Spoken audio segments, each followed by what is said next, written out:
Hello, this is just a quick video to get you started receiving inbound calls on a live client platform. After creating an account, you then need to just sign in. I always like this one thing when I'm remembered.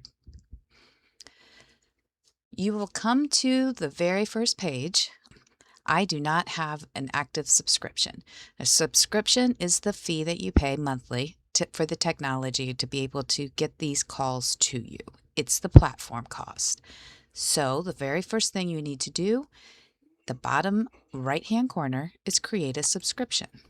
Agree to the terms, and I have a subscription. As you can see, we are under the Billings tab of the platform. This is where you deposit money into your wallet. As the calls come in, as they hit their buffer time, you will be charged and that money is pulled from the wallet. The next step is to go to the agent checklist. This is in a bar in the upper right-hand corner. These are the items that need to be handled before you can begin accepting inbound calls. Right now, I'm not receiving any calls for a lot of reasons. But this is, if you're sitting for a time and you don't have any calls coming in, there might be a technical reason on your side. So this is always a good place to check. It is a report of the items that need to happen before you can receive a call. Right now, I'm offline. I'm not accepting any calls because I'm not available. I do have my subscription, but I don't have a daily limit of paid transfers. And just so you know, none of these are transfers. Everything is consumer initiated. This is just the wording the developers use. So let's take care of that next step. Let's set the daily limit. So I go to settings. As you can see, it put us over at the settings tab. And the settings tab has the user settings, which is your name, email, any of that you need to change. Also a link to the agent checklist and the password where if you need to change your password. The daily limit of paid transfers is a budgeting tool for you. So if you get on a roll and you're taking lots of calls, but you weren't expecting to spend that much money, this is just where you can say, I'm not going to take more than 20 calls in a day, no matter what. And if you find that you're having a really good day and want more than the number that you're putting in here, you can change it and it takes effect instantly. So now I need to tell the platform what area codes I would like to receive calls in. You can do this in two different ways. The easiest is to adjust it by state. I am going to accept only calls in Connecticut. No, let's do Colorado as well. As you can see, the state's populated down here, but I haven't added them yet. So you click the add and plus. All of the area codes in Colorado and Connecticut now show up in the area codes list. This 303 area code, that's an area that that won't work for me, so I can take it off here. Or I can take it off by going to Colorado and removing it. So now I have only the Connecticut area codes. The phone number. When a call comes in, you hit the transfer, and this is the phone number that the call gets transferred to. You do not speak through a headset. You are not talking to your computer. You actually are talking on the phone once you transfer that call. And this number can be a cell phone. It can be a landline, an office number, or an online number. It doesn't matter, but it does have to be a working phone number that doesn't have a greeting on it. It needs to go straight to you because the people calling in, it's the equivalent of calling into your office. And the most important part of this page is to save it. Okay, I've gotten the green box, so everything is now set on the settings page. So let's go back to our agent checklist now and see what that looks like. I have taken care of my subscription. I have set my daily limit. I have area codes. I have a phone number. I have not chosen any products yet. So the way to do your products is to go to the marketplace. The marketplace is where you tell the platform which calls you would like to receive. These are in alphabetical order. So final expense all starts with FE, just so you can find what you're looking for. You can also utilize the filters up here if you would like. There is a brief description of what each campaign is, the hours that it runs, and you also will have some ads available, the refund policy and terms available for those campaigns, and for the final expense, we have a script. If you would like to use, please feel free. And these are just downloads, so you can click on them.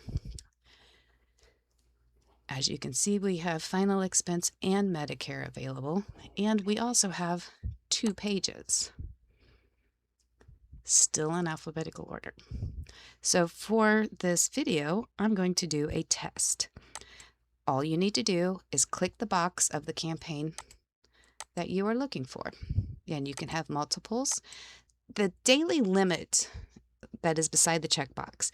If you are in multiple campaigns, let's say you have set your daily global limit at 20 calls, but you only want 5 of those to be from the test setup campaign, you can put a 5 in here. So then once you reach the limit for that campaign, it won't send you those calls anymore. This is not a requirement. You can leave this blank. It's just, again, it's a way for you to budget and figure out which calls work best for you. The Actions button is then our next step, where we save our changes. So let's go back to our agent checklist. I now have everything covered except for my wallet balance. At the bottom of the agent checklist, there are 2 troubleshooting tools. You can play the incoming sound, which we'll hear during a test call. It is a very loud sound because it is important to us that you don't miss calls. There's also the test web notifications. A lot of times your browser will have notifications turned off, simply because that you personally probably don't want to receive a bunch of notifications on different websites. For this platform, the way we let you know a call is coming in does require you to be able to receive a notification. So you can click on that.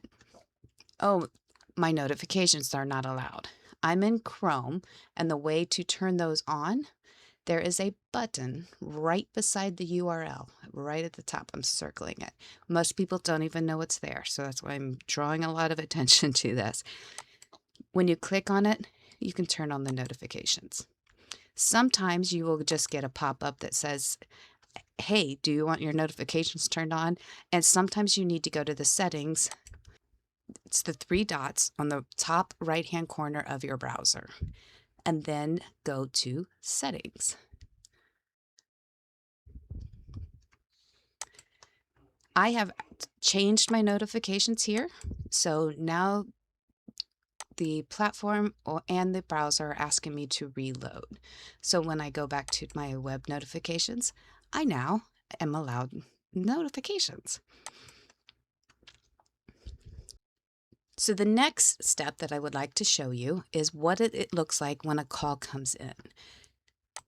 You go to the Calls tab, and you can see that I am unavailable. I do have 20 calls remaining for the day. You can see that in the blue box. And as you accept billable calls, that will drop. It keeps a running total for you there. And like I said, if you ever need to change that, it is this number in your agent settings.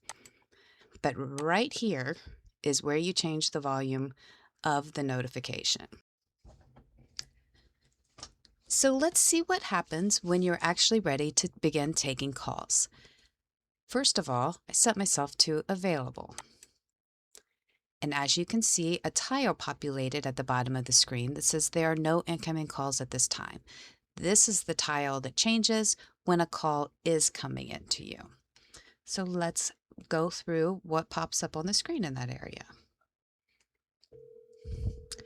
You can see the campaign that the call was coming from, the area code the person is calling from, and the caller ID of what's going to come through on your phone when you transfer. It does take a few seconds to get the transfer actually moving through. As you can see, once the transfer went through, The platform made you unavailable. It knows that you were no longer available to take a call because it knows it just sent a call to you.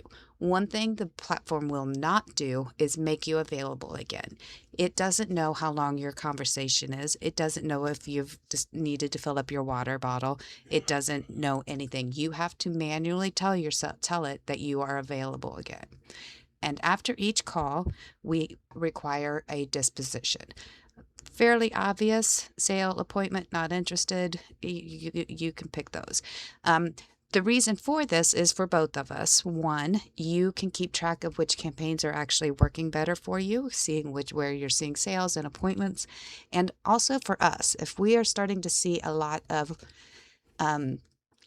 dead air calls, for example, we know that there might be a connection of issue with one of the publishers. So that, we keep an eye on this all day long. So please disposition correctly. I had a sale, so there we go. And I sold a final expense policy for $5,000 a year.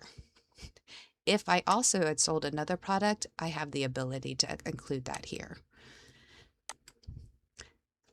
One thing I would like to point out is in the Histories tab, you will have access to all of the information that came through. The number that I transferred to, the extension. Now, I do not have the caller ID of the person because it has not gone billable. If I had gone billable, then that would be definitely something that would show up on this call. You can also get a download of the recording, which is very easy to do. You just request it and it gets sent to you through an email. So there is a bit of information in the Histories tab, and you can also see your dispositions, which is, like I said, a good way for you to track what's going on with the different campaigns. I think it's time to go take a few calls. I wish you lots of luck. Thanks.